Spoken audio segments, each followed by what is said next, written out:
All right, I've got a story for you, and well, it's a little weird. It's about a pair of underwear. But believe it or not, this one story is the reason you're protected pretty much every time you buy in anything. It's a wild tale about how a really simple but really defective product changed our laws forever. Okay, think about this for a second. We've all been there, right? You buy something and it just doesn't work.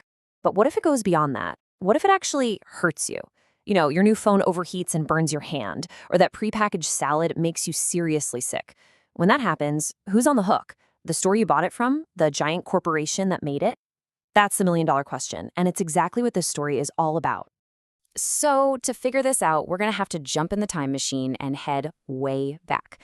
This whole thing revolves around a doctor, a pretty big lawsuit, and yep, a very, very defective piece of clothing. All right, picture this. It's Australia, 1936. A doctor named Grant is just going about his day. He does something totally normal, something we all do. He pops into a shop and buys a couple pairs of woolen long johns. Long underwear. Nothing could be more boring or ordinary, right? Well, what happens next is anything but ordinary. Soon after he wears them, he gets this awful, painful case of dermatitis. And I'm not just talking about a little rash here. This was a serious, debilitating skin condition. It was bad. So what on earth was going on? After some digging, they found the culprit. The underwear had a hidden chemical irritant. Turns out there was a ton of excess sulfites left in the fabric from the manufacturing process. It was a clear case of negligence. And this is where things get really interesting. I mean, it's obvious, right? He was harmed by a product he bought and used exactly like you're supposed to. But legally back then, well, it wasn't so simple. He had a deal with the store, sure, but he had absolutely no direct relationship with the manufacturer. So the big question was, could the company that actually made the dangerous underwear just get away with it scot-free? To sort this out, the court turned to this kind of revolutionary new idea that was floating around in the legal world. It's sometimes called the neighbor principle. And at the heart of this principle is a concept called duty of care. What does that mean? It's actually pretty simple. It's the idea that a manufacturer has a legal responsibility to make sure their products aren't going to cause foreseeable harm to the person who actually uses it. That's you. It doesn't matter if you bought it from a huge department store or tiny corner shop. Now, this idea wasn't pulled out of thin air. It had actually been set up in a famous case in the UK a few years before.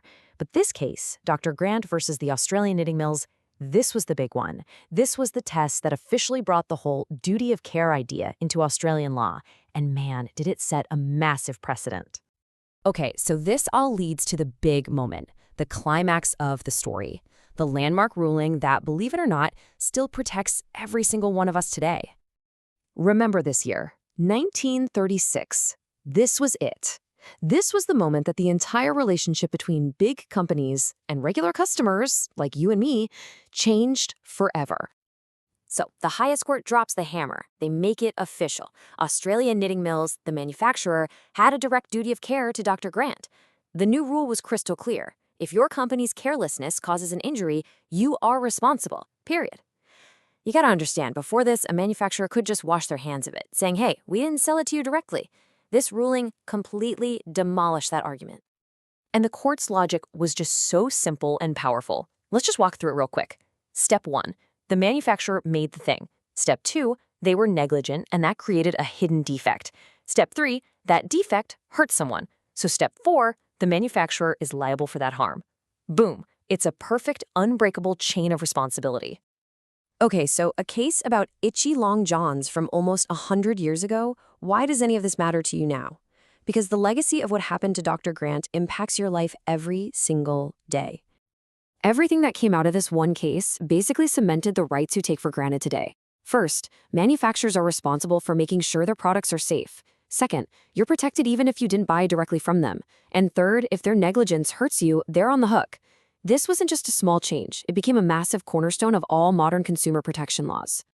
So yeah, to put it really simply, because of Dr. Grant and his really, really bad experience with a pair of long johns, there's basically an invisible legal shield that stands between you and all the products you use every day. Pretty incredible, huh? So I'll leave you with this. The next time you're out shopping and you grab something off the shelf, doesn't matter if it's a new gadget, a carton of milk, or even a pair of socks, just for a second, maybe you'll think about that invisible duty of care that's always there, watching your back. It's an incredible legacy, and it all started with one doctor and a really, really terrible pair of underwear.